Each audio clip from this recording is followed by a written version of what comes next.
GOP-led House in Texas votes to impeach Attorney General Ken Paxton. What's up, podcast listeners? Welcome to the show. As always, thank you for tuning in. And look, I have to say, something doesn't smell right here, folks, on this one. Something doesn't smell right. Something is going on with this. This happened way too fast. It happened over the weekend when there really is no news cycle happening, and it happened on a holiday weekend. This is fishy. This looks malicious, folks. I don't know how to explain it. It doesn't really give a whole lot of information. The only story that I have is the 20 articles that were levied against Ken Paxton. And look, they voted on it today, and he was officially impeached just a couple hours ago. So all this seemed to have happened like in 24 hours and 34 hours. Pretty crazy stuff. And look, Ken Paxton was an absolute Viking for the conservative movement when it came to lawfare. I mean, this guy steamrolled Democrats when it came to lawsuits and introducing lawsuits and suing the Biden administration. I mean, just an absolute Viking. This guy was a savage. Look, I actually don't know where conservatives would be without Ken Paxton, honestly. But I kind of dug in a little bit into the 20 articles of impeachment that were levied against him, and they don't sound good. They certainly don't sound good. I mean, a lot of improprieties. If it is indeed true, I mean, these are just accusations. Obviously, they need to be investigated. But my whole thing is this sounds like a judicial proceeding. You know, this sounds like a judicial issue. Nothing was investigated. I guess it was investigated, but the investigators were hired by separate entities. And so obviously Ken Paxton is fighting this, claiming his innocence. But this seems like, I just don't know how to really explain how I feel about this. So we're definitely going to be getting into that. A whole lot of news to get into today on this show, folks. We're going to try and squeeze it all in the 1 hour that I got with you. So on top of that, some other breaking news. This came out maybe a couple days ago, but I haven't heard a lot of people talking about it. But China sinks the USS Gerald Ford and its entire carrier battle group in its latest state-of-the-art war simulator. This is a big deal. This has never happened before. We've never been in a situation to where any country has a navy, not just a navy, but any country that has a military that can sink one of our aircraft carriers. These things are literally floating cities. My dad was a yellow jacket on the USS Eisenhower, and I got to visit one of these when I was little. And obviously things look a lot bigger when you're little. But no, folks, these things in real life are huge. They are floating cities. They are massive. I mean, they have thousands of sailors on these things, and I mean, they are just so big. It is mind-blowingly big. When you stand next to one of these things, you're just like, how did mankind ever create something this big? I mean, it is wild. And so the fact that the Chinese military has sunk one of our biggest carriers, our battle carrier, the USS Gerald Ford, is mind-blowing to me. I mean, it is astonishing that even in a simulator, I know it's just a simulator, but folks, I mean, you've seen simulators. We use simulators all the time in pilot programs and NASA programs. Simulators do just that. They simulate. And so the fact that China has sunk our USS Gerald Ford in a simulator is concerning. And not just the aircraft carrier, folks, the entire carrier group, which means the carrier and all the ships that surround it to protect it. So this is extremely concerning, and this is why I wanted to definitely talk about this today, because we haven't really touched down a lot on this. We've been talking about a lot of domestic news because that's been all the breaking news lately, and so we haven't really touched base on the Taiwan-China fiasco, and also we haven't touched base on the Russia-Ukraine fiasco. And so I think I may do a show specifically on those two things since we haven't talked about it for a while. So I want to do a separate show for that. But in this show, we're going to be talking about these things. And the last thing I want to talk about is conservatives have seemingly mastered the leftist tactic of boycotting. But should conservatives show restraint when using this new powerful weapon in their new arsenal? So we've noticed that with the latest Anheuser-Busch boycott and the recently now the Target boycott, which has cost Target $9 billion in 1 week. Look, folks, we mastered the leftist tactic. This was a Democratic tactic. Boycotting has always been a Democrat tactic. When I was a Democrat, we used boycotting all the time, and we were awesome at it.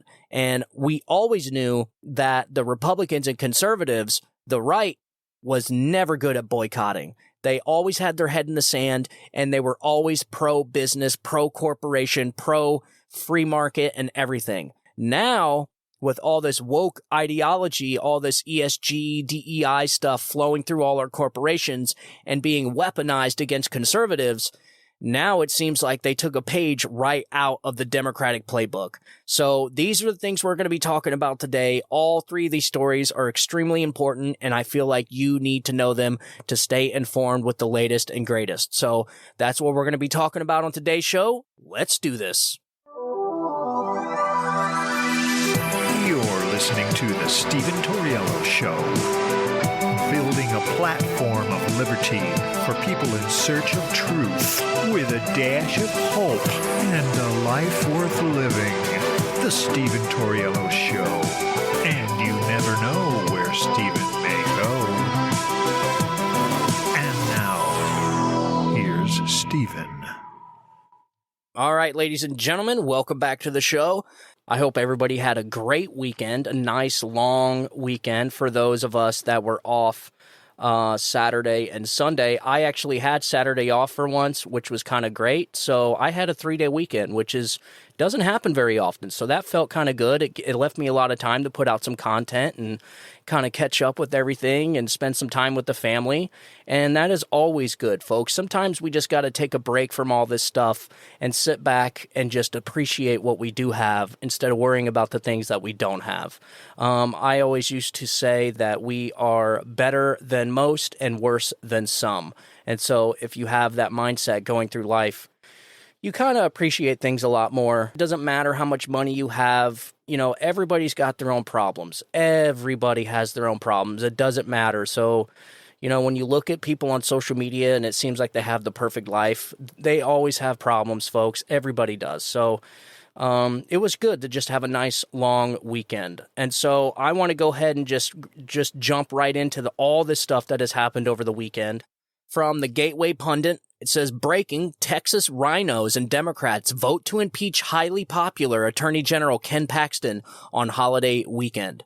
Here is the vote sheet. So it's the vote sheet. You have 85 Republicans to 64 Democrats, and he will be suspended effective immediately. Wow. So the Republican-led Texas House on Saturday impeached highly popular Attorney General Ken Paxton. Ken Paxton was impeached by the Republican-led House.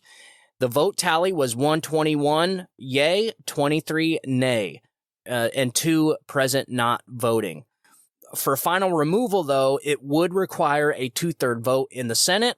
A Texas House committee full of rhinos on Thursday voted to recommend impeaching Ken Paxton after an investigation into his corruption. The 20 articles include bribery, unfitness for office, and abuse of public trust, according to the Associated Press. Yes, so I looked at the 20 articles, and there are some pretty gnarly things in there. But again, like I said, this seems like a judicial problem, something, if there's crimes committed, then they need to be investigated. How can you impeach somebody for crimes he's not found guilty of? That to me is crazy. So they're assuming all these things, and before he's even convicted of anything, before he even commits a crime or is found guilty of a crime, he's impeached from the House. This doesn't make sense. So like I said, something doesn't seem right here. Texas GOP-led House of Representatives impeached State Attorney General Ken Paxton on Saturday, a sudden historic rebuke of a fellow Republican who rose to be a star of the conservative legal movement despite years of scandal and alleged crimes. That was the Associated Press, a left-wing rag. Obviously, you can tell. So essentially, this is the kind of justice system we have now. Instead of being innocent until proven guilty, you're guilty until proven innocent. And that, ladies and gentlemen, I can't tell you how dangerous that is. I can't tell you how damaging that is to our justice system. But again, look who we're dealing with. And this is what's shocking. This is the Republicans doing this. But overall, it's been the Democrats lately that have absolutely run roughshod on our justice system by this mob rule mentality that we've been noticing. All the way from Kyle Rittenhouse to, what was his name? The George Floyd police officer. He was guilty until proven innocent, and he wasn't proven innocent. He was guilty until convicted and found guilty. And same thing with Donald Trump. This guy he's been guilty since the day he came down that escalator. People have found him guilty. So what happens is the media makes these accusations, but it's the way they word it to make it seem like the people are already guilty before there's even a trial or anything. And like I said, I can't tell you how damaging this is to everything, to our democracy, to our justice system, to everything. And it's getting worse. It's not getting better. I would say Donald Trump is the shining example of this happening in our justice system, where the mob says they're guilty, and so therefore they're guilty. They have, they intimidate judges. That we know they intimidate judges. They protest, they intimidate judges, and not only just the protesters, not just the stormtroopers, but the media. Our judges are scared of the media. They're afraid of getting bad press, and this is not good. When you have a media that essentially bails water for the radical leftist movement, these people that are picketing at SCOTUS judges' homes like Brett Kavanaugh, you have an issue. And you know what? I don't think there's been any accountability for the person that attempted to assassinate Brett Kavanaugh when the media was essentially cheering on the protesters at his home. Okay, where was the accountability for that? Can you imagine if the right-wing media like Fox News or OAN or Newsmax was cheering on the protest for Sotomayor or whoever it is, a leftist judge, and then a right-wing person like a Proud Boy or an Oath Keepers attempted to assassinate that judge? You know how outraged it would be. It would be the end of the republic. It literally would be the end of the republic. They would start coming after everybody. They would send out the Department of Justice and the FBI, and they would be using the Patriot Act and doing FISA warrants. They'd be locking everybody up. But now everyone just forgot about it and moved on. Nobody was held accountable for the assassination attempt against Brett Kavanaugh. Nobody. It was completely ignored by the Department of Justice, even though it specifically broke the law. It is against the law to protest at a judge's home. And it just went and continued on. This is the ongoing problem we're seeing in our country right now, where unequal treatment under the law. The law is not being applied equally to either side. So the law is only being applied to one side while the other side gets let off scot-free, and in some cases not even noticed at all. The Department of Justice, Merrick Garland, allowed people to picket at judges' homes for weeks and nothing was done. And in fact, the media cheered it on until somebody tried to assassinate Brett Kavanaugh and his family. Got caught with a backpack, with a gun, zip ties, tape. He broke into the home. I think he broke a window or climbed through a window and admitted that he was going there to kill Brett Kavanaugh because of the release of the Wade decision, the Roe v. Wade decision. Someone leaked it, and that's another thing. We still don't have accountability for who leaked the memo, the draft memo for the Roe v. Wade decision.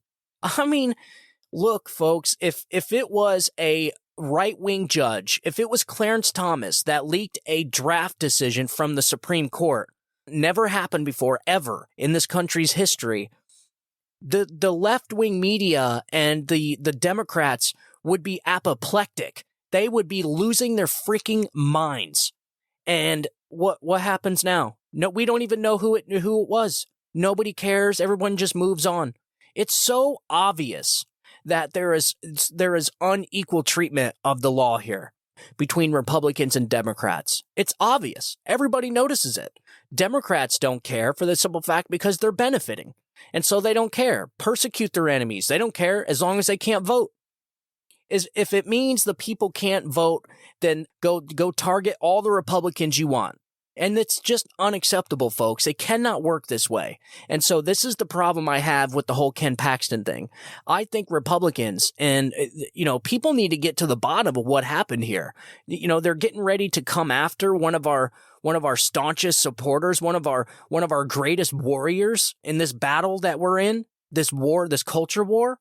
I mean, Ken Paxton was taking it to these people day after day after day with lawsuit after lawsuit. I mean, the guy was, I would probably say, a legal genius. He is almost our Mark Elias, Ken Paxton was. And he's just gone. He's just impeached, just like that. Now, I don't know if he's going to be removed from his seat, but he's certainly suspended as of now, immediately.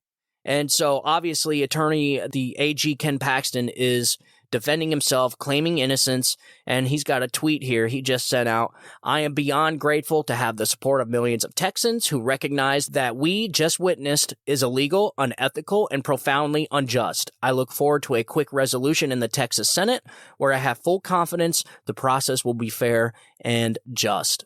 Yeah, I don't know, man. I don't know. It certainly doesn't look good. It doesn't look good at all.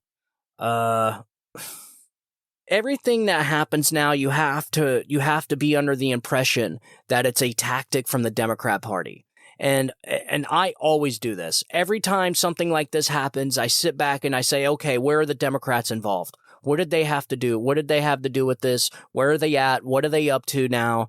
All that. You have to question everything because these people are so sneaky. They're so embedded like a tick into our country, into our justice system, in our Department of Justice, in every aspect.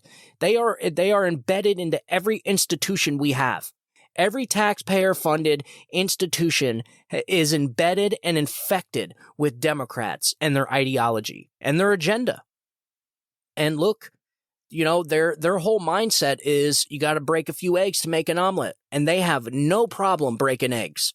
The problem is the last 10 years they've been breaking eggs and there's not been any omelet. So they just keep breaking eggs over and over and over again. And it's just like one step forward, two steps back. That's where we've been the last 10 years. Certainly what I've noticed the last 10 years, I've never noticed politics to be this crazy, folks, where you have just straight up lawfare. I mean, this is straight up a bare-knuckled fist fight in the mud, man. I mean, it is a blood sport right now. It is no prisoners, show no mercy, straight savage, bare-knuckle fighting in the pits. And look, Ken Paxton was one of our fighters, and I certainly don't want to lose him. But he's got some pretty big charges against him. So in 2014, he admitted to violating Texas security laws, and a year later, he was indicted on securities fraud charges in his hometown near Dallas, accused of defrauding investors in a tech startup. He pleaded not guilty to 2 felony counts, carrying a potential sentence of 5 to 99 years. That's crazy. So Paxton's long-standing detractors, however, the rebuke was years overdue. So I guess he's been in trouble for a long time, and maybe it just caught up to him. He opened a legal defense fund and accepted $100,000 from an executive company that was under investigation by Paxton's office for Medicaid fraud. An additional $50,000 was donated by an Arizona retiree whose son Paxton later hired to a high-ranking job but was soon fired after displaying child pornography in a meeting in 2020. Paxton intervened in a Colorado mountain community where a Texas donor and college classmate faced removal from his lakeside home under coronavirus orders. This is crazy. We didn't hear about any of this stuff, folks. I certainly didn't. And I mean, look, I scour through the news pretty vigorously, and I didn't see any of these. And this is recent stuff. I mean, 2014, okay, that was a little later. But 2020, this was just recently. I had no idea that he was, his son was hired to a high-ranking job, but was fired after displaying child pornography in a meeting. I don't know, man. But what ultimately unleashed the impeachment push was Paxton's relationship with Austin real estate developer Nate Paul. Man, these people need to get a copy editor, man. That was that was awful. So in 2020, 8 top aides told the FBI they were concerned Paxton was misusing his office to help Paul over the developer's unproven claims that an elaborate conspiracy to steal $200 million of his properties was afoot. The FBI searched Paul's home in 2019, but he has not been charged and denies wrongdoing. Paxton also told staff members he had an affair with a woman who, it later emerged, worked for Paul. Man, the impeachment accuses Paxton of attempting to interfere in foreclosure lawsuits and issuing legal opinions to benefit Paul. Its bribery charges allege that Paul employed the woman whom Paxton had an affair in exchange for legal help and that he paid for expensive renovations to the Attorney General's home. A senior lawyer for Paxton's office, Chris Hilton, said Friday that the Attorney General paid for all repairs and renovations. Other charges, including lying to investigators, date back to Paxton's still pending securities fraud indictment. 4 of the aides who reported Paxton to the FBI later sued under Texas whistleblower law, and in February he agreed to settle the case for $3.3 million. The House committee said it was Paxton seeking legislative approval for the payout that sparked their probe. Quote, but for Paxton's own request for a taxpayer-funded settlement over his wrongful conduct, Paxton would not be facing impeachment, the panel said. Man, $3.3 million he paid out? Look, this, like I said, this certainly doesn't look good for Paxton. Certainly not. It certainly does not look good. But how did he get $3.3 million? Folks, we got a massive corruption problem in our government. I've been saying this for years. Like, how are these politicians going in broke, making 6 figures, I think they're paid $175,000 a year. That's their salary, which is a damn good salary, but they pay them a lot of money. So they're not incentivized to not do illegal stuff. They're incentivized not to get kickbacks and stuff like what Joe Biden's family's doing. So obviously, $175,000 a year, $175,000 a year is not enough. So, look, it certainly doesn't look good for Ken Paxton. We're certainly going to be finding out more about this in the coming days. I would imagine probably around Monday, Tuesday, Wednesday, we're going to be hearing a lot about that. So, all right. So, on to the next. China sinks the USS Gerald Ford and its entire carrier battle group in its latest state-of-the-art war simulator. So I have an article here from Asia Times, and it says, War Game, China hypersonics sink U.S. carrier every single time. So North University of China simulation shows 3-wave hypersonic attack consistently decimates USS Gerald Ford in a South China Sea battle. In the first publicized simulation of this type, China has war-gamed a hypersonic missile attack of the latest U.S. supercarrier, sinking the warship and its escorts in a computer war game. South China Morning Post reported that North University of China researchers recently published the results of a war game in which China used 24 hypersonic missiles to sink the USS Gerald Ford supercarrier and its 5 escorts in the Chinese language Journal of Test and Measurement Technology. The SCMP and other local language reports described the war game as a 3-wave hypersonic missile attack that sunk the USS Gerald Ford, the Ticonderoga-class cruiser, and 4 Arleigh Burke Flight 2A guided missile destroyers. The war game reportedly simulated a situation where the USS Gerald Ford and its escorts continued approaching a China-held island in the South China Sea despite repeated warnings. The SCMP notes that the 2 types of hypersonic missiles used in the simulation had ranges of 2,000 and 4,000 kilometers. Wow, that's crazy. 4,000 kilometers at hypersonic speeds? Dude, that's wild.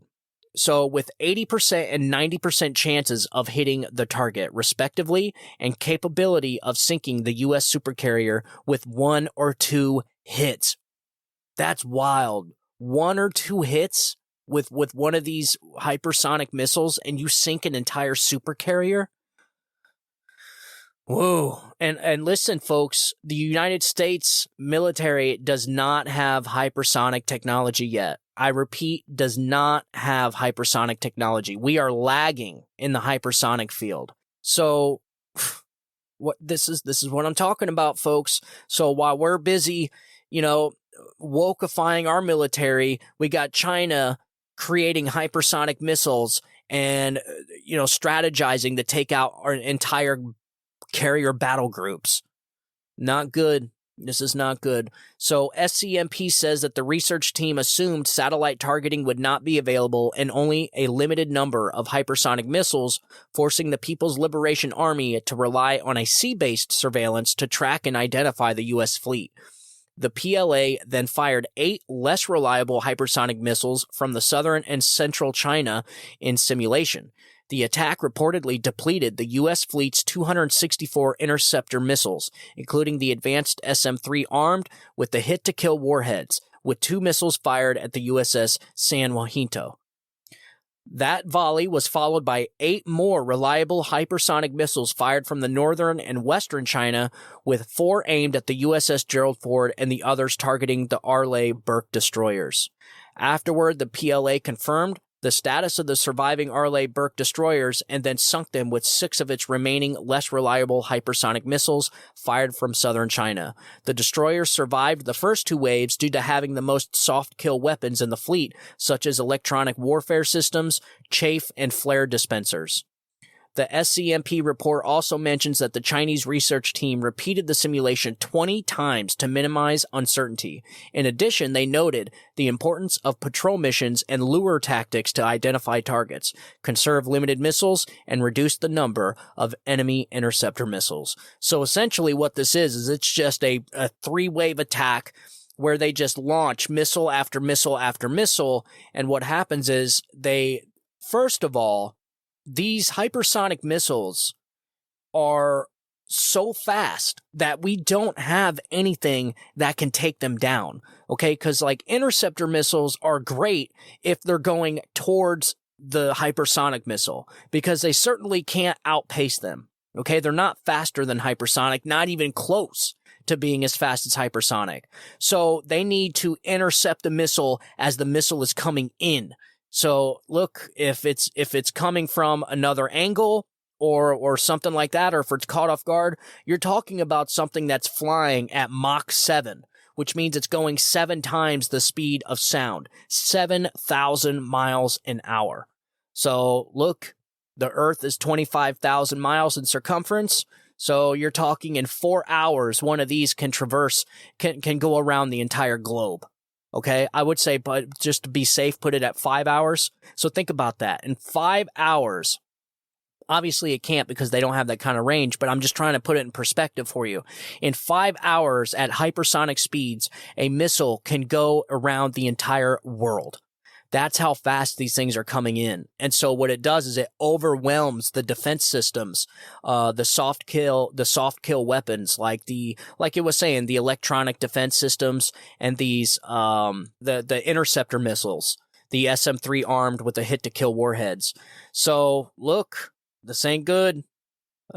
So as for hypersonic weapons used in the North University of China simulation, these were most likely the DF-17 and the DF-27 missiles, with the DF-17 being the low-end model fired from southern and central China, and the DF-27 being the more advanced model fired from northern and western China. Missile Defense Advocacy Alliance notes in a January 2023 article that the DF-17 is the People of Liberation's Army Rocket Force's first missile designed to use HGVs instead of a re-entry vehicle. Officially entering service in 2020, the source says that it is capable of extreme maneuvering and evasive actions to defeat current missile defenses, has a 1,800 to 2,500 kilometer range, and can be used against enemy bases and warships. Wow, man. Jiminy crickets. So that's crazy too. So you would think, flying at 7,000 miles an hour, any kind of maneuver would just disintegrate this missile. But no, they're saying that these things can maneuver at 7,000 miles an hour at hypersonic speeds. That's crazy. And with a 2,500 kilometer range, that's, it can't quite get across the Pacific, but damn close. Damn close. And what they were talking about re-entry vehicles is some missiles, and I believe we have this technology, is instead of shooting a missile, straight from one target to the other like an airplane, where you're flying from one target to the other target, what they do is they launch a missile up into space, and they essentially, as the Earth rotates, it just figures out when it needs to start heading down, and it just starts coming straight down, and it re-enters the atmosphere. And so essentially it doesn't have to drive. All it has to do is just go up into the air instead of straight across. So you gain more distance that way. So technically, if they were to, point these things towards low atmosphere and put these in low Earth orbit, they would probably be able to get across the Pacific Ocean, I would imagine, but it doesn't look like they're suited for re-entry. So, look, that's crazy. I remember in one episode we were discussing the rods of God, and that is essentially a top secret weapon that we don't know about, or I can't verify anyways, because it's top secret.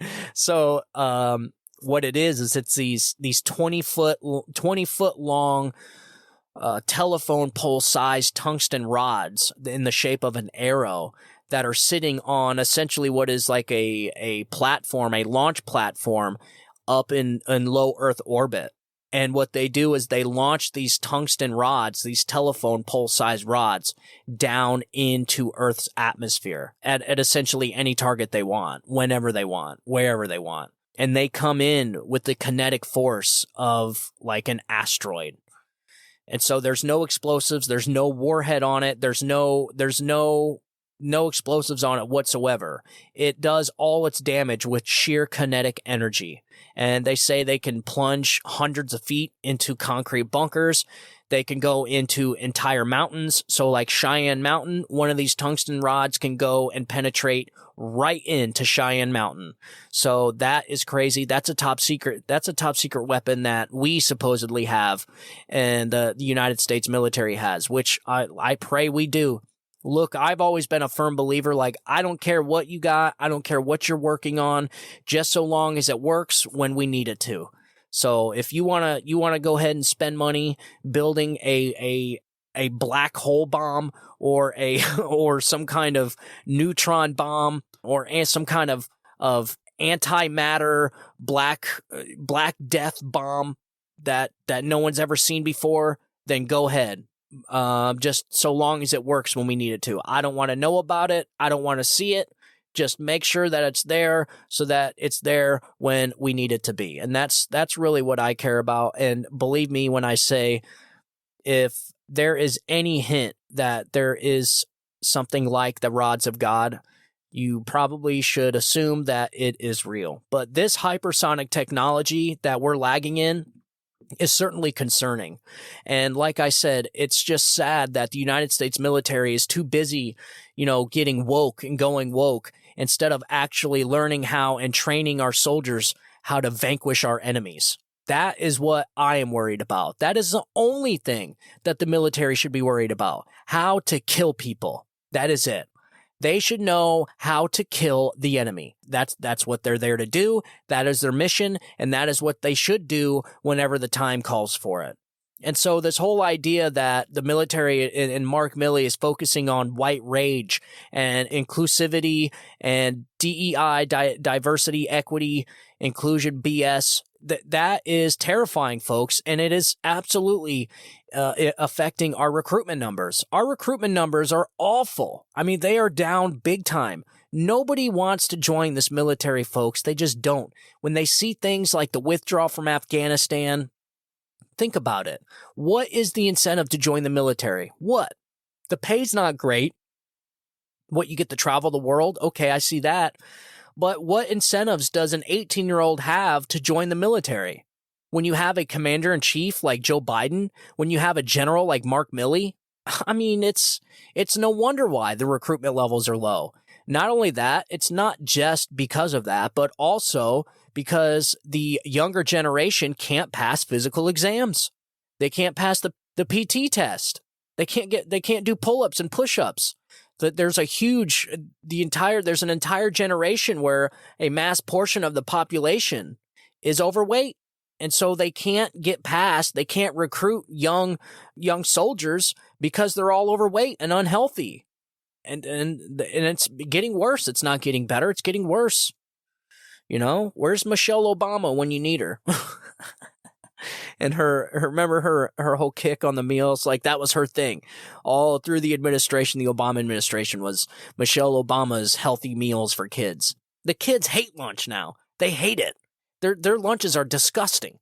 And so it just goes to figure, you get any politician or any government involved in anything, and it just destroys whatever it touches. I'm a firm believer we need to absolutely defund the Department of Education, because ever since they've been involved in our schools, the schools suck. And it's not anything money can fix. So just dumping more money onto the problem is not the solution. There needs to be school choice reforms everywhere, all over the country. And if you can, you need to take your kids out of public schools. And so I know you're going to hear a lot of people say, oh, you just take them out of public schools and homeschool. It's not that easy, folks. It's not. A lot of these people that tell you that, they got millions of dollars, whether it's a podcast host or a radio host, they'll say it like it's just so easy. Oh, go ahead, take your kids out of public school and homeschool them. Yeah, dude, with what money, man? Like it's you have to be a 2-income family nowadays. There's no such thing as a single income family. And if it is, then it's not easy. I mean, a single income family, unless that single income is making a crap ton of money, then it's struggle time. The struggles are real. Absolutely. And so I understand not being able to homeschool your kids. I can't either. I am right there with you. I am struggling with you. Like I say all the time, I'm just a middle working class American just like you. I just have a microphone and a lot to say about a lot of stuff. And so I'm right there with you when it comes to homeschooling. I wish I could homeschool my kids. My wife says it all the time. We're always asking about what our kids are learning, what they're learning, what's school talking about, what's going on. We're involved a lot in our kids' education. And, we always want to make sure we're on top of these things. Luckily, we live in a more red-leaning school district. I mean, they're not all red. I mean, they're not all conservative Republicans. I think there's 2 Democrats on the school board seats on the school board, and we're going to try and fix that. I have a school board candidate that I'm going to be interviewing shortly.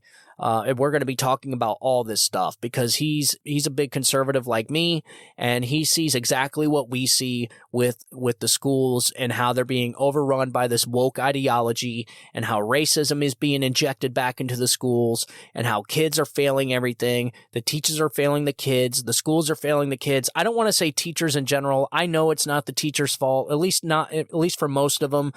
There's a lot of good teachers out there just trying to do their best, but when you got teachers spending their own money on supplies, there's something wrong, man. The whole system is broken. When you have kids that are coming out of school that don't know how to check their own oil, you have kids that come out of school that don't know how to fill out an application or make a resume, or don't know how to get a job. You got some real issues. Our kids, my kids' generation, my kids are 15 and 13.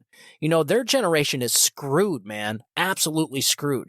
Especially for parents that aren't really involved in their kids' lives. Those are the kids that go off to college and get indoctrinated. They're the ones that grow up to be leftists because they're looking for some kind of security blanket, and the Democrats are right there. Give them all the free stuff they want, help them, give them some welfare, and then turn them into a bunch of leftist radicals. Tell them how bad the country is and how capitalism failed them and how they can't do anything without the Democrat Party, and if they just vote for them, then they'll get all the free stuff and they'll own nothing and be happy. That is what they want for your kids. That is the America Democrats want for you. So just remember that. And trust me, I was one. I know this is how they think. I used to think the same way. The ends justify the means, and everyone would be happy if everyone had the same apartment, no one had to do anything, and just had a universal basic income. Everyone would just have the same stuff. So instead of allowing, the tide rises all ships, They just want to drain the entire ocean and bring all the ships down to the bottom. That is exactly what they think. And so, okay, so moving on, that was crazy. You know, we got this whole woke military as China is mastering the hypersonic missiles game. That would be devastating, folks. The aircraft carrier is by far the most important, other than maybe submarines. It's probably one of the most important fighting vehicles that we have. An aircraft carrier has all the planes. It's got thousands of sailors, hundreds of Marines. You have everything on there. And not, I mean, like I said, it's a floating military base. It's got everything they need on there. An aircraft carrier is a floating military base.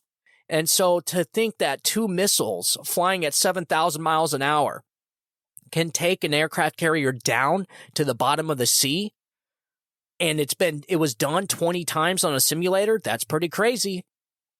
That's definitely concerning. I think America needs to get on the ball here with these hypersonic missiles, at least with hypersonic missile defense systems. Because, I mean, like I said, how can you have a missile can't catch up to something doing 7,000 miles an hour? That's a pretty critical problem. I think we need to look into it. And I'm going to keep up with this and see what else is coming out of these simulators that China's doing, because it certainly doesn't seem good, folks. You have China now off the coast of Vietnam doing drills, I guess. I don't know what the hell that is about, but I'm certainly going to look into it and read more about it and keep you updated with that situation. They are absolutely watching what happens in Ukraine and Russia. So they want to see what the outcome is. So that's going to determine whether they invade Taiwan or not. I almost think they're going to invade Taiwan no matter what, because they have to know that the United States is hemorrhaging ammunition. We are hemorrhaging our military supplies. As we're hemorrhaging our ammunition, our missiles, our artillery, now our planes, our tanks, we can't even keep up with demand on the stuff we're sending over there. And so could you imagine having to fight a 2-front war? You know, supplying Ukraine to fight Russia, and then trying to fight off and supplying Taiwan to fight off China? We already supply Taiwan quite a bit, always have. And I agree, we should. You know, it's whoever carries around the biggest stick. Okay. And so we need to give Taiwan a big stick. We should have been giving Ukraine a big stick the entire time. But no, instead they were corrupting all the money. And now we're sending money over there to pay for their politicians' pension plans. It's not good. I certainly would like to see an audit done on all the money we're sending over there, just out of curiosity. And I'm sure the American people would be outraged with the amount of corruption we're probably seeing from the money we're sending over Ukraine. But, you know, what do I know? Who cares, Stephen? Just shut up and do what you're told. You know, we support Ukraine no matter what. We support Ukraine to the end. We'll supply them with whatever they need forever. Okay. Okay. All right. So last but not least, conservatives have seemingly mastered the leftist tactic of boycotting, but should conservatives show restraint when using this new powerful weapon in their arsenal? Or should they go scorched earth against the leftist agenda? So I got an article here. We talked about this in the last episode. Target loses $9 billion in the week following boycott, and over the LGBTQ-friendly kids' clothing. So Target has lost $9 billion in market value since angry social media users called for a boycott of the Minneapolis-based retailer over its rollout of the, quote, Pride collection, featuring LGBTQ-friendly clothing for children. A week ago, Wednesday, before the controversy erupted, Target stock closed at $160 a share, giving the big box chain a market capitalization of $74.3 billion. As of early trading on Thursday, however, shares of the company were trading off 1% at $141 a share, capping a week-long tumble that has shrunk the cheap chick discount retailer's value to $65 billion. That amounts to a 12% drop that has shaved the whopping $9 billion off the company's market capitalization. That's crazy, folks. $9 billion this boycott has cost Target. And I know we talked about this a little bit in the last episode. $9 billion is a lot of money. I mean, that is hitting them where it hurts for sure. I mean, look how effective conservatives were against Anheuser-Busch. Anheuser-Busch is finished. It is done. They will not recover from this. They will have to completely rebrand their entire corporation. They're trying to do a comeback with Harley-Davidson and the camouflaged cans, so on and so forth. But people ain't buying it, folks. People ain't buying it. There's something that happened in that boycott. There is something that has come over conservatives that turned them into, it has turned them into a boycotting machine. We are like the Jedi masters of boycotting now, and we are really taking it to them. We're hitting them where it hurts, and it's having some effect. It's not just seeing the companies lose money. That is not the goal. That is the goal in some way, but the main goal is to have these corporations just think about what they're doing before they do this stuff. Before they would sell onesies that, have little devils on them or some kind of Satan worshiping thing, they would do that and conservatives would have nothing to fight back against them with. But now that they've mastered this, now that they got this new weapon in their arsenal, they're already starting to ask questions. Look, the biggest indicator of this is an article. In this article here, let me show. The biggest indicator of this is Target said on Tuesday it was removing some items from its stores and making other changes to its LGBTQ plus merchandise nationwide ahead of Pride Month after intense backlash from some customers who confronted workers and tipped over displays. See, I don't agree with that. I don't think, we don't need to be getting violent, man. So if you're listening to the show and you're outraged about this, there's a way, there's a strategy we're going with here. And getting violent is not the strategy. That is exactly what they want you to do. Do not fall into these people's traps. They're trying to push the other side to make people get violent, to justify their insanity. Okay? So if you don't want these people to normalize child bathing suits with tuck pockets and satanic onesies, then you need to not get violent because it's going to ruin the entire strategy. There's a strategy. There is a method to this madness. You just have to stick with the plan. All right. I'm not doing that. No QAnon stick with the plan stupid stuff. I'm saying just stick with this plan. We have a strategy and this is the leftist strategy. This is why they're so effective. This is why Democrats and the leftists have been so effective over the years. This is exactly why. So if you're out there, you're listening to this, stay frosty, man. Do not get violent. That is exactly what they're trying to do. You have to understand that this is like the Ray Epps at January 6th. They're trying to push you into violence so that it justifies their insanity. All right, so since introducing this year's collection, we've experienced threats impacting our team members' sense of safety and well-being while at work, Target said in a statement on Tuesday. Quote, given these volatile circumstances, we are making adjustments to our plans, including removing items that have been at the center of the most significant confrontational behavior. Target said that customers knocked down pride displays at some stores, angrily approached workers, and posted threatening videos on social media from inside the stores. I haven't seen any of the videos. If these are the videos I'm talking about I didn't see no threats. I seen chicks, mothers, going into Target and showing people these transgender clothes for children. So I didn't see anybody get violent. I didn't personally see any videos of people getting violent. So I can't vouch for that. But I don't know. This is the New York Post. So we'll see. That was just days after Target CEO Brian Cornell had defended the LGBTQ-friendly merchandise, saying it was, quote, the right thing for society. This is what we're trying to stop, folks. We're trying to make this guy think twice about what he thinks is right for society. We just have to stick with the plan. All right, Target declined to specify Wednesday which items it was removing, but among the ones that garnered its most attention were the tuck-friendly women's swimsuits that allowed trans women who have not had gender-affirming operations to conceal their private parts. Designs by Abprallen, a London-based company that designs and sells occult and satanic-themed LGBTQ plus clothing and accessories, have also created a backlash. The Pride merchandise has been on sale since early May. Pride Month is held in June. Yeah, so the satanic stuff is just weird. Why Target would go with a guy that is clearly like down with the devil? And it's not like you'll hear the leftists and the Democrats say, oh, it's just a little devil symbol on a onesie or a little devil symbol on a shirt or two. No, folks, This guy, if you go to his website, he literally says things like, Satan doesn't judge transgenders. Satan uses pronouns and stuff like that. Like, the guy clearly is off his rocker. All right. He's since shut down his website. There's been so many people going to his website, he had to shut it down. So you can't get to it right now.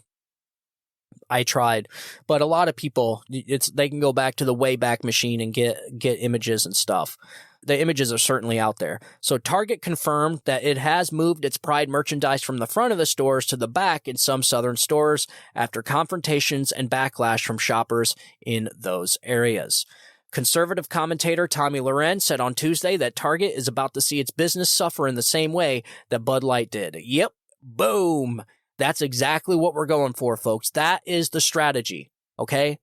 You need to make these people think they're going to get the Bud Light treatment. They need to be scared. Not scared in a physical way, not scared in a violent way, but just scared so they don't end up like Anheuser-Busch. That is the tactic here. All right, here's Tommy Loren, quote, I think that Target really soon is about to find out what happens when conservatives shop, or rather don't shop, because they are about to get Bud Lighted. Yeah, that's true, man. So Bud Light has seen its sales drop for some 6 consecutive weeks, down 25% versus a year ago in the most recent week since boycott calls erupted in response to a controversial marketing campaign with transgender social media influencer Dylan Mulvaney. Yep. So that is what we're trying to do. The strategy is to make these people second guess the decisions they're making. We want them to avoid becoming Anheuser-Busch. And the only way we do that is by boycotting them and showing them that you want to end up like Anheuser-Busch, you want to go woke like Anheuser-Busch and Bud Light, then you're going to pay the consequences. And that consequence is going to be in your market value. It's going to be in revenue. And that is exactly why I say do not give up on the Anheuser-Busch boycott. Keep that going. And in fact, I say double down. Double down. Do not buy any Budweiser product. Do not buy any Anheuser-Busch product. Double down and show these people that conservatives mean business. We are sick and tired of this stuff, man. Sick and tired of these people just rolling over our founding principles, our morals, everything. I mean, they're just rolling it over, man. And it's not just that they're rolling it over. It's just that it's weird stuff. I don't care about transgenders. I really don't. I never have. Transgenders have been around for years. You know, my wife and her aunts and her mom, they went to a drag show down in the Key West because Key West is a lot of gay people down there on Duval Street. It's the funnest time you'll ever have in your life. I promise you, if you go down to Duval Street, you'll have the best time of your life. Gay people are really fun to hang out with. They're pleasant people. They're very fun. They have a great outlook on life, and hence that's why they got the name gay. Gay means happy. But they are extremely happy people, and they're a joy to be around. So, you know, going to a drag show for entertainment is one thing, but having drag queen story hour in your elementary school, that is a completely different thing. That is what conservatives are boycotting, and that needs to be the message. Conservatives, people on the right does not need to let this message get lost in translation. The message is not about the right boycotting LGBTQ plus IA minus sign equals XYZ ABC. Okay? It needs to be the boycott about this transgender ideology, indoctrinating, and I would say grooming children. That is what they're doing, folks. I know they don't like the word grooming because it's offensive to them, but they are grooming our kids. When you have this kind of stuff happening, when you have books, essentially pornography, you know, books that are so explicit that when parents take the books to school board meetings, their microphones are cut off because it is too inappropriate for the school board meeting. And so you'll see these videos over and over and over again of a parent reading from a book that they found in their kids' library, and then the school board says, whoa, you can't say that. It is in the book that they're giving their kids to read. They're not giving it to them, but their kids can check it out. That has no business in an elementary school or a middle school library. I'm sorry, folks.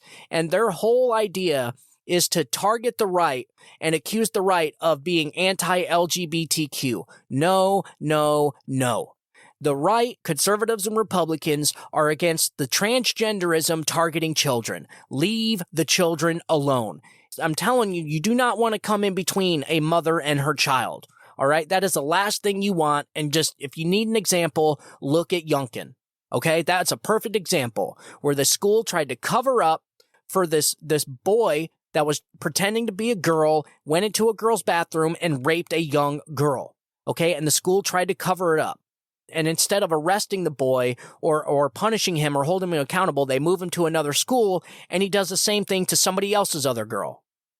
And that was a whole ordeal, okay? So I think the school board was held accountable. I think the school superintendent was fired, maybe recused, I don't know. But this is what we're talking about. The message needs to be the right and the LGBT community need to come together and remove the T from the LGBTQ, okay? That is what needs to happen, because the transgender movement has hijacked the LGB movement, okay? I remember when it used to just be LGB, the lesbian, gay, bisexual community. And then the trans came in, and then the queer, and then the plus, and now the IA. So the trans movement essentially hijacked the LGBT community, a community that these people fought for years and fought hard to get. They have their own community, and the transgenders just took over it. And now it's destroying it, because you can't be a transgender and believe in transgender ideology and gender dysphoria and gender binary. You know, you can't believe in that, because gay people, they believe there's men and they believe there's women. Where transgenderism, you can't. They don't believe gender exists. And so, I mean, there was this entire movement on Twitter where you had, they had this hashtag, remove the T from LGB. That was hashtag. That was trending back in August of 2022. You had the gay community, the LGB community, come out and essentially say the same thing. The transgender has hijacked our community and has taken things way too far. And a lot of them are embarrassed. They're embarrassed to have to deal with this stuff. Do you think the LGB, the gay community, wants to deal with people accusing them of being groomers? Of course not. They don't support that. It's insanity. And so the transgenders need to just go get their own community, find their own community. They can have their own sports. They can have their own deal. It's like the transgender movement wants to hijack everything we have. They want to take over our sports. They want to take over our schools. This stuff is madness. And I'm telling you, 30 years, we're going to look back on these days and we're going to be like, what the hell was that all about? But the problem is we need to be in damage control. We need to triage this. Okay, this needs to be resolved with as little damage as possible. And you can't do that when they're targeting children. That is a big no-no. And so if I have any gay people out there listening to this, anybody in the LGBT community listening to this right now, you need to combine forces with the right. I know you don't agree on everything, but you need to combine forces and you need to remove the T from the LGB. That is what you need. Okay, they are destroying your community, just like they're destroying women's sports and they're destroying everything else that this is infecting. This ideology, this woke movement, this transgender movement is infecting our entire country, is infecting every single institution in this country, and not just this country. But it hurts me to say this, that the United States of America is the #1 exporter of bad ideas right now. Okay, we're not exporting democracy. We're not exporting patriotism. We're not exporting innovation. We're exporting transgenderism and BLM and all this other woke garbage that's destroying other countries. And so I think the message cannot be lost here. It is the right against transgenders going after children. Not even transgenders, okay? I never seen them targeting trans people. This only started happening when they started going after the children. Okay, when they started with the books, when they started with Drag Queen Story Hour, when they started with all this sexualization, sexualizing our kids, okay, and now you have states, red states, trying to create laws and implement laws to keep this stuff from damaging people's children in public schools. And then they get mad, and then the transgenders get mad about it. They get mad when teachers can't talk about sex to a third grader. Like, they expect people to be okay with that. They're trying to normalize something that's not normal. I'm sorry. Trying to sexualize a third grader or second grader and talking about what gay means and talk about what all this stuff means and essentially groom them. That is grooming. And this is what the message needs to be. This is what the battle needs to be about. This entire boycotting tactic that the conservatives have just found and have become extremely successful in using needs to be about the transgender movement targeting children. Nothing else and nothing more. That is it. Stay away from the children. Not only that, but it would be beneficial for the LGBT community to combine forces with this and so that they can get their community back. All right? And they can continue on with their lives that, they worked hard for this stuff. What is the transgender movement? What have they contributed to anything? Seriously. So they pop up out of nowhere and they take over the LGBT movement. They take over everything. They take over Pride Month. They take over everything. And now everything is about transgenderism. You have the social contagions spreading through our schools like a cancer. Now you have a 26% increase in kids that are claiming gender dysphoria. And it's not just because it's always been there, but they're more comfortable at coming out with it. No, it's literally parents that are using their kids and living vicariously through their kids, using their kids as political pawns is essentially what they're doing. They're using their kids as woke soldiers.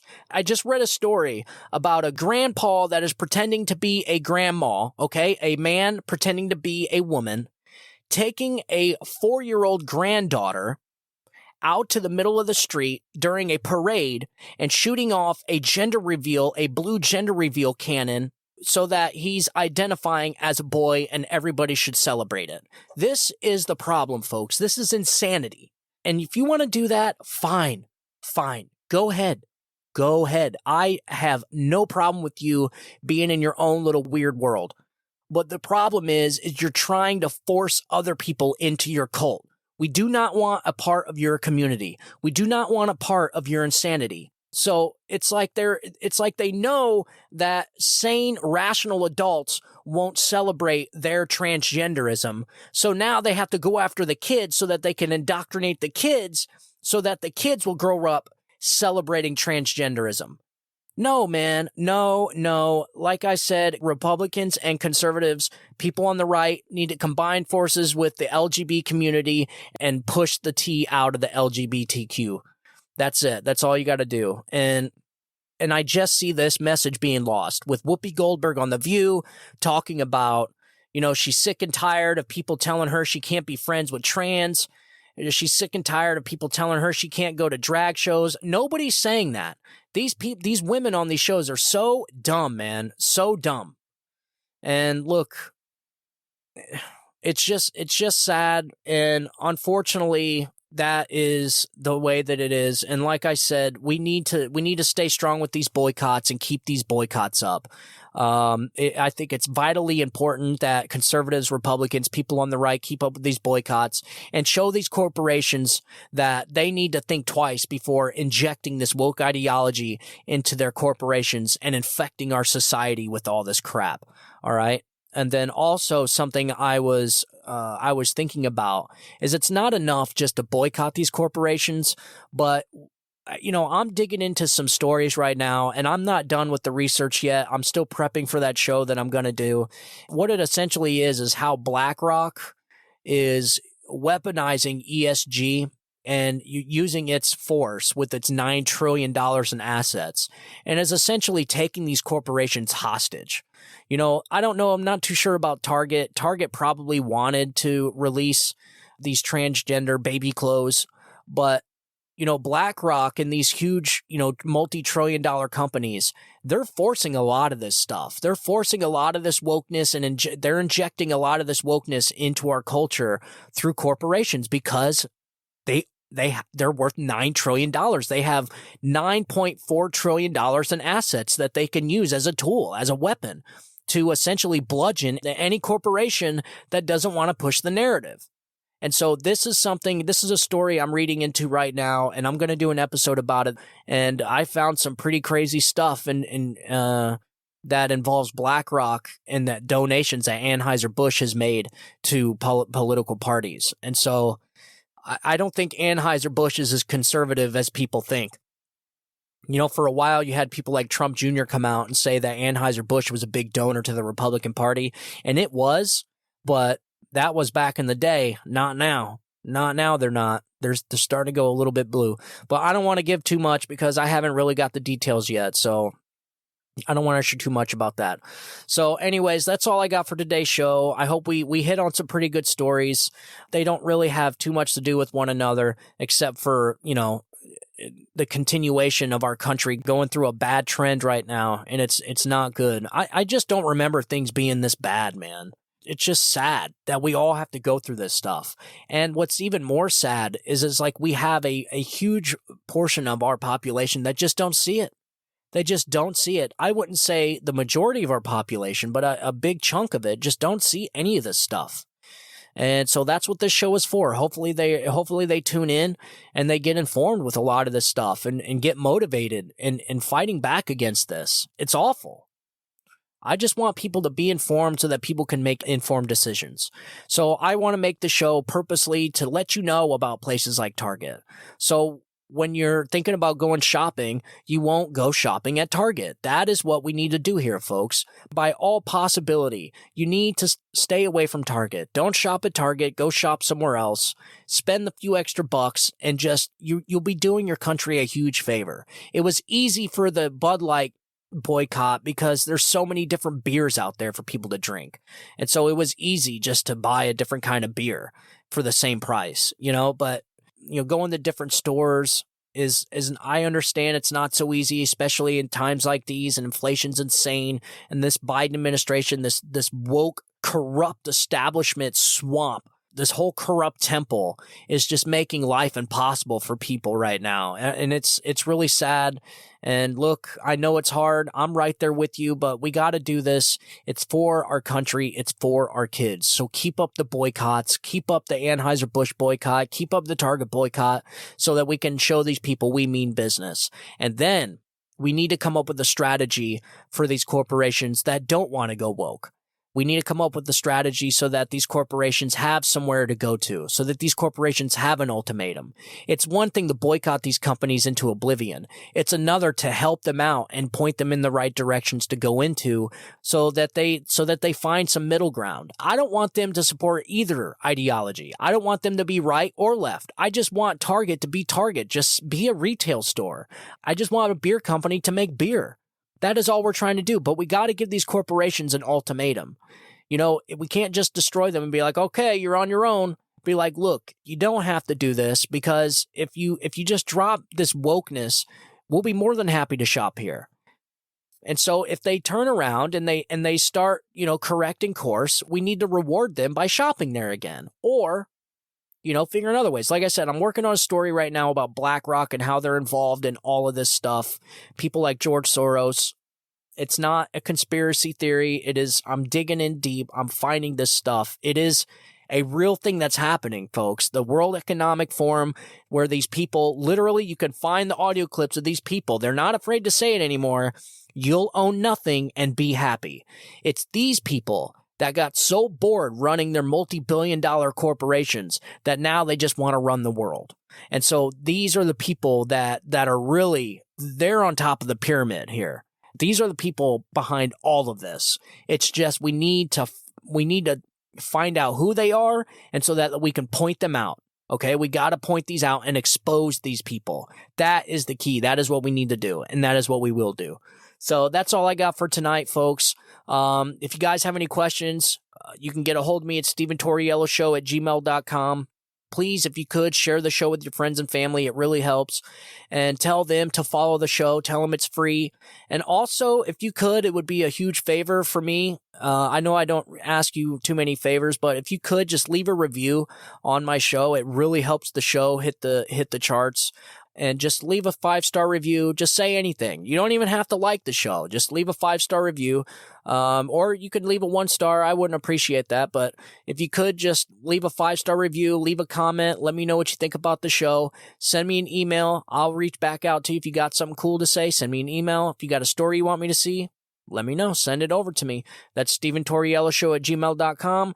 Like I said, I'm getting a interview lined up with a school board candidate that's going to be running in 2026. He's got this school thing down to a science, and so we're going to talk about him and pick his brain a little bit on this and have some good conversations. And we got a lot of stuff planned, folks. A lot of stuff planned. It's getting exciting. We're getting serious now, so we got some big times. We got some big days ahead of us. So thanks again, guys, for tuning into the show.